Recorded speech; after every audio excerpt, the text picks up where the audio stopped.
여러분 반갑습니다. 오늘은 성경 통독의 기초 세우기에 대해서 보겠습니다. 우리가 말씀을 역사적으로 이해하지 않고 읽게 되면 이 말씀이 조각조각 돌아다니게 되어 우리가 말씀을 어렵게 대하게 됩니다. 그래서 우리가 그 말씀의 역사를 보고 하나님의 말씀을 대하게 되면 이게 하나님의 스토리, 하나님의 역사, 하나님의 행하심, 그 나라들이 어떻게 하나님 통치 가운데 있었는지 보는 그런 역사를 보게 됩니다. 이제 우리가 그런 하나님의 역사들을 보겠습니다. 1번 원역사와 족장시대. 원역사, 창조, 타락, 홍수, 민족들. 족장시대, 아브라함을 부르셔서 이삭과 야곱과 요셉으로 하나님의 백성들을 만들어 가십니다. 하나님은 백성이 있고 통치하시고 장소와 그 율법으로 하나님의 나라를 세워가기 원하셨습니다. 그래서 백성들을 공동체로 부르시고 민족으로 부르셨습니다. 아브라함의 부름부터 출애굽 세대까지 200년이 걸렸습니다. 출애굽 세대를 보겠습니다. 출애굽 세대에 모세를 부르셨습니다. 모세가 하나님께 훈련받고 이제 이스라엘의 지도자가 되었습니다. 그래서 이집트를 탈출할 때 모세가 백성들을 이끌고 광야로 오게 됩니다. 그래서 그 광야에서 하나님은 백성들에게 하나님의 나라의 질서를 가르치시고 하나님의 나라의 사회 구조를 가르쳤습니다. 그래서 레위기에서 5제사 7절기, 번제, 소제, 화목제, 속죄제, 속건제, 하나님의 장막이 그 광야의 이스라엘 백성과 같이 있었습니다. 그래서 그 안에서 하나님의 사랑, 이웃사랑, 하나님의 법을 가르치며 하나님이 그들을 이스라엘의 종되었던 그 마음에 가지고 있는 그런 것들을 없애기 위해 광야에서 40년을 머물게 됩니다. 그래서 이제 그들이 만나 세대가 되었습니다. 그 만나 세대 가운데 민수기에서 방황이 계속됩니다. 이들이 율법을 실생활에 적용하는데 실패했습니다. 하나님의 가르침에 계속 실패하게 됩니다. 이스라엘 백성이. 그래서 신명기에서 모세가 두 번째 율법을 세우게 됩니다. 모세의 역사 특강이 있었습니다. 출애굽과 광야 생활 그리고 믿음의 잊어버림을 모세가 가르치며 하나님을 사랑하라고 이집트에서 출애굽할 때 하나님의 기사와 역사와 하나님의 능력의 모든 것과 하나님의 사랑하심을 잊지 말라고 만나 세대를 훈련시키기 시작합니다. 그리고 가나안 정착기입니다. 가나안에 정착하기 위해서 이스라엘 백성이 정복전쟁을 시작합니다. 정복전쟁에 여호수아가 부름을 받았습니다. 그래서 여호수아가 정복전쟁을 할 때 싸움의 전적이 31번 있었습니다. 아이성의 전투가 있었습니다. 그리고 하나님이 가나안 땅 약속 후 500년이 걸렸습니다. 가나안 정착까지. 이제 사사시대와 미스바 세대를 보겠습니다. 사사시대는 악순환이 계속됩니다. 죄와 정복당함과 강구와 구원과 하나님의 침묵과 죄가 계속되며 그 사사시대의 악순환이 계속되고 있습니다. 그들을 신앙교육에 실패하게 됩니다. 본자와 하나님을 본 자와 하나님을 들은 자들이 모두 죽게 됩니다. 그래서 세월이 흐르고 이제 한나가 하나님께 은혜를 받아 사무엘이 탄생합니다. 그래서 사무엘이 하나님께 붙잡힌 바 되어 사무엘은 레위기에서 말씀한 그 이상 시련을 이스라엘 백성에게 하고 싶었습니다. 그래서 옛 이스라엘의 영광을 차지하고 싶었습니다. 그래서 사무엘은 모든 백성에게 미스바에 모이라고 하며 대각성 운동을 시작합니다. 그래서 하나님을 하나님을 잊어버리고 우상 숭배했던 모든 죄들을 회개하고 하나님께 돌아오자 베델, 길갈, 미스바, 라마에서 하나님의 제단을 쌓고 하나님을 예배합니다. 사무엘이 사사로 있을 동안에 이스라엘에 평안이 찾아오게 됩니다. 그러자 백성들이 우리에게도 왕을 달라고 요구하기 시작합니다. 그때에 하나님께서 사울에게 기름 부으라고 말씀하십니다. 그래서 사울 정권이 들어서게 됩니다. 사울 정권이 들어서서 사울은 하나님께 무심했습니다. 그래서 사울 정권은 이스라엘을 어두운 시대로 몰아가기 시작합니다. 그때 다윗은 도망자였습니다. 다윗은 도망자면서도 민족이 하나 되는 것이 꿈이었습니다. 거룩한 하나님의 제사장의 나라를 만드는 것이 다윗의 꿈이었습니다. 사울이 전투에서 사망하고 다윗이 이스라엘 왕이 되었습니다. 다윗은 하나님께 전심이었습니다. 그래서 다윗은 이스라엘을 민족을 하나로 만들고 거룩한 제사장의 나라를 만들어 갑니다. 하나님 중심의 나라를 만들어 갑니다. 그리고 고난과 광야에서 시편을 쓰게 됩니다. 다윗은 이제 솔로몬 시대와 분열 왕국을 보겠습니다. 솔로몬은 체제 정비하는데 3년이 걸렸습니다. 성전을 짓는데 7년, 왕궁을 짓는데 13년이 걸렸습니다. 솔로몬은 처음에는 하나님께 전심이었지만 이방 나라의 여인들을 왕비로 들이며 그들이 이방 나라의 신을 이스라엘로 갖고 들어왔습니다. 그래서 자신들의 신들을 제단을 쌓기 시작했습니다. 그러면서 솔로몬이 마음의 중심을 잊어버리게 됩니다. 그래서 인생의 말년에 고백하기를 모든 인생은 헛되다고 전도서를 쓰게 됩니다. 이제 솔로몬이 죽고 르호보암과 여로보암으로 이스라엘이 남유다와 북이스라엘로 나누어지게 됩니다. 북이스라엘의 이규와 남유다의 선택을 보겠습니다. 남유다는 여호람, 아달랴, 요엘, 오바냐, 히스기야 이렇게 있었습니다. 북이스라엘을 보겠습니다.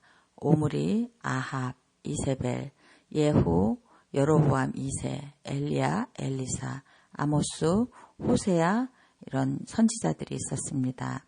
제사장 나라의 사명을 실패했습니다. 그래서 북이스라엘은 아수르 바벨론에 멸망하게 됩니다.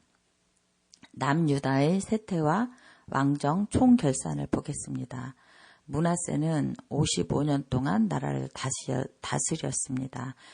남유다의 최악의 왕입니다. 남유다에 대한 하나님의 심판이 있을 거라고 선지자들이 예언하기 시작합니다.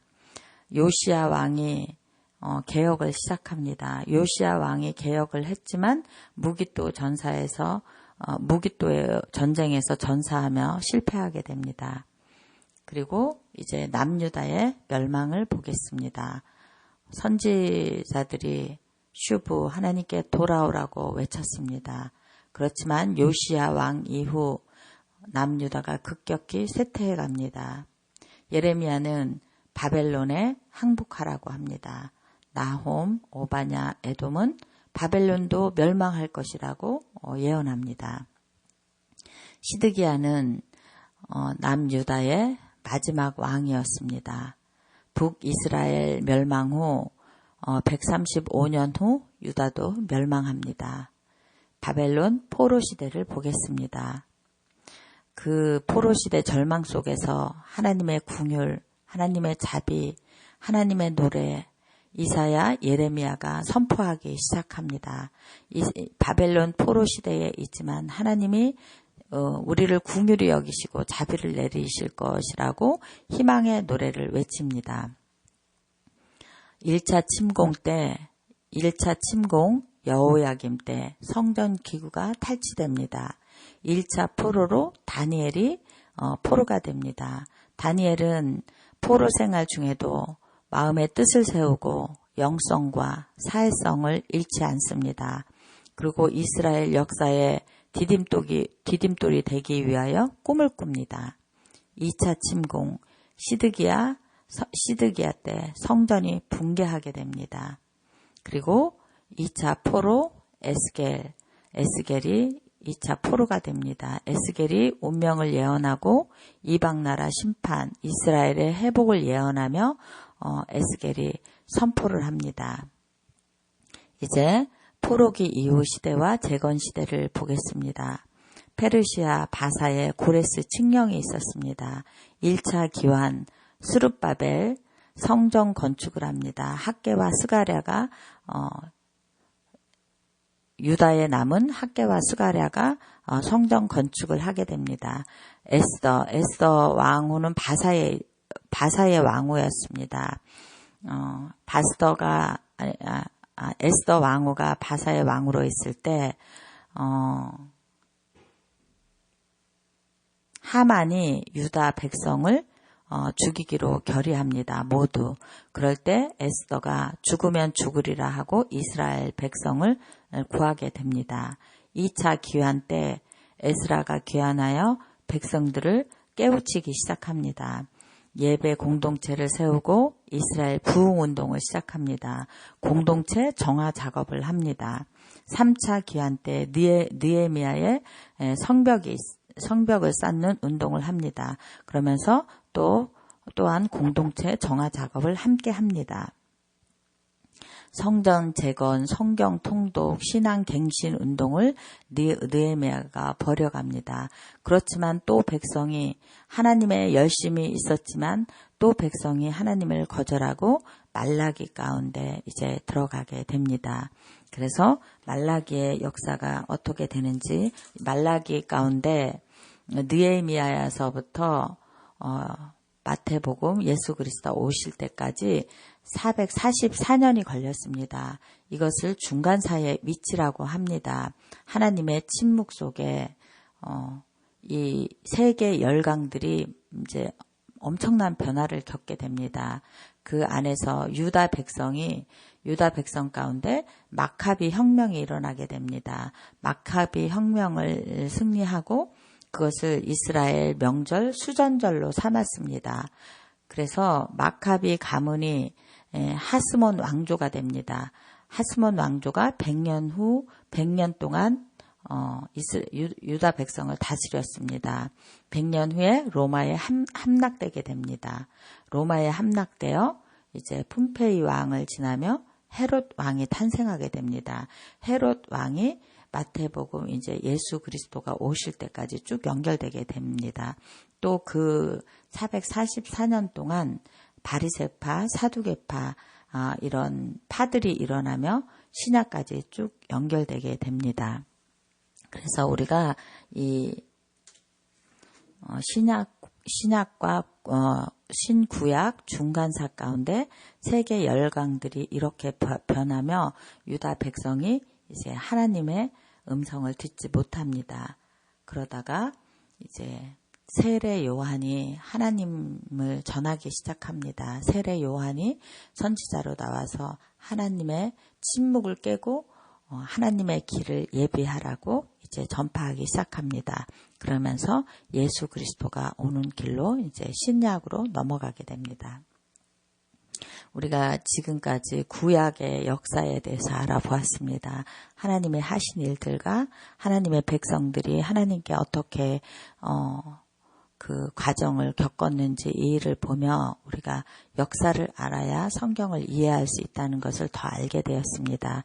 이제 우리가 더 성경을 읽을 때마다 이런 역사와 지리적 우리의 관점을 바꿔서 하나님의 계시를 깨닫는 그런 우리가 되길 원합니다. 기도하겠습니다. 하나님 그렇습니다. 오늘도 주님의 역사를 배웠습니다. 우리가 주님의 역사를 배우며 우리가 말씀을 대할 때 더 지혜와 계시의 영으로 주님을 깨닫게 하여 주시옵소서. 말씀 안에 가득한 주님을 발견하게 하시고 말씀 안에 가득한 그 가르침을 깨달아 우리의 삶의 방법이 바뀌고 주님의 그 길을 가는 저희 자녀들 되게 하여 주시옵소서. 오늘도 우리를 가르쳐 주신 주님의 이름을 찬양하며 예수님의 이름 받들어 기도드렸습니다. 아멘. 이제 성경 통독의 기초 세우기 두 번째입니다. 지난번에 신구약 중간사를 보고 이제 사복음서를 보겠습니다. 왕으로 오신 예수 그리스도, 아브라함과 다윗과 그 자손의 예수 그리스도의 탄생입니다. 왕으로 오신 예수 그리스도의 사랑 이야기가 마태복음에 가득합니다. 그분이 얼마나 위대하신지 왕으로 이 땅 가운데 오신 예수 그리스도입니다. 마가복음입니다. 종으로 오신 예수 그리스도, 예수님의 삶의 행적을 보겠습니다. 각종 사건, 이것은 한 영혼을 사랑하시는 예수님의 마음입니다. 아픈 병자들을 치료하시고 가라사 광인을 치료하시고 혈병 여인을 치료하신 예수님은 종으로 오셔서 섬기고 치료하시고 회복하신 그 많은 사랑의 일들이 있었습니다. 누가복음에서 인간으로 오신 예수 그리스도, 왜 소외계층, 주목받지 못하는 자, 세리, 사마리아 여인, 가난한 여인 등 그들을 돌보며 그들을 부르셨습니다.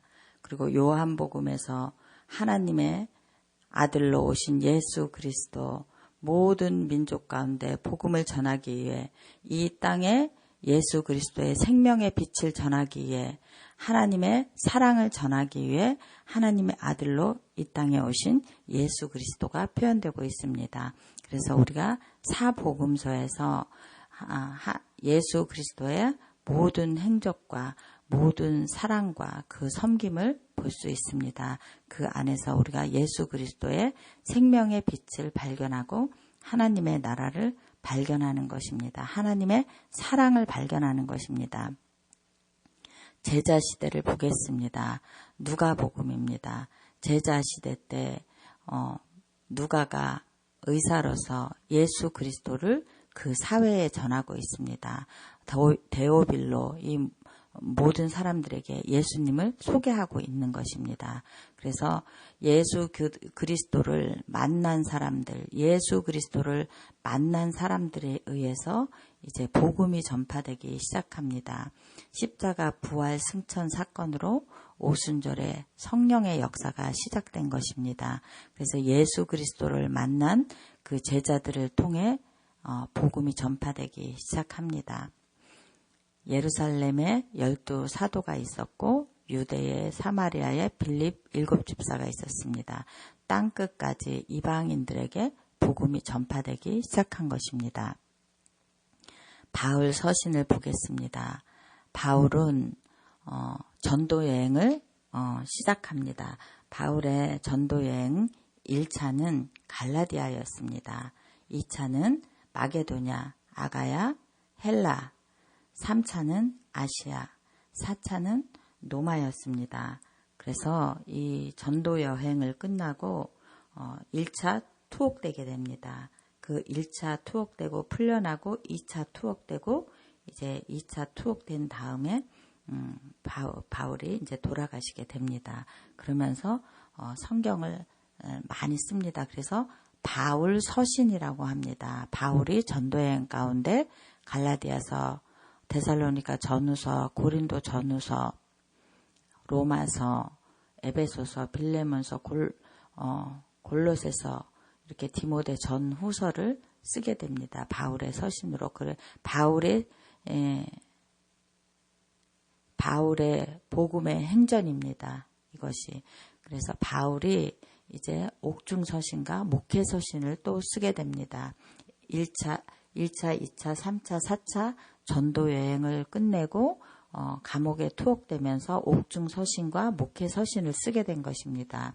바울의 행전의 마무리는 노마에서 하게 됩니다. 그래서 교회와 동역자에게 편지하고 옥중서신은 에베소서, 빌레몬서, 골로새서입니다. 그리고 목회서신은 디모데전서, 디모데후서, 디도서입니다.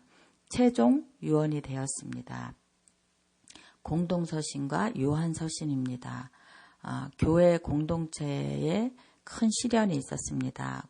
거짓 교사의 출현, 예수 그리스도의 성육신을 부인하고 교회에 대한 외부의 박해가 있었고 배교하는 일이 있었고 순교하는 일이 있었습니다. 그래서 이것을 예수 그리스도의 일을 확장하는 예수 그리스도의 사람들 안에 일어났던 일이고 교회 안에 일어났던 일입니다. 그래서 이제 계시록을 통해서 하나님 나라가 확장되고 있습니다. 이렇게 우리가 계시록까지 하나님의 일들을 보았습니다. 생명의 그리스도, 말씀 자신이신 예수 그리스도, 무엇이 참 생명이며 영원한 생명인가를 전파하신 하나님 나라를 계시록에서 말씀하고 있습니다. 그래서 이것을 통해서 우리가 신약을 보는 것입니다. 그래서 구약과 신약을 이렇게 우리가 그 역사를 보면서 더 잘 이해하고 깨닫는 우리들이 되기를 원합니다. 기도하겠습니다. 하나님, 그렇습니다. 우리가 주님의 사복음서를 보며 예수 그리스도가 이 땅에 사랑으로 오신 그 뜻을 알게 하시고 그 위대함을 알게 하여 주시옵소서. 그리고 주님의 사람들이 복음을 들고 그 사명을 감당하며 그 일을 했던 것을 우리가 기억하고 우리 마음 가운데 주님을 향한 사랑과 주님을 향한 믿음과 주님을 향한 신뢰가 가득히 채워져서 우리가 정말 주님을 사랑하는 공동체, 주님을 예배하는 공동체, 그런 공동체로 일어날 수 있도록 우리를 인도하여 주시옵소서. 하나님, 우리가 부족한 것을 우리가 주님께서 부어주시는 지혜와 계시의 영으로 학자처럼 알아듣게 하여 주시옵소서. 정말 주님의 말씀 성경이 꿀보다 달고 부모님 품보다 따뜻한 그런 우리의 말씀이 되게 하여 주시옵소서. 오늘도 우리를 가르쳐 주신 주님의 이름을 찬양하며 예수님의 이름 받들어 기도드렸습니다. 아멘.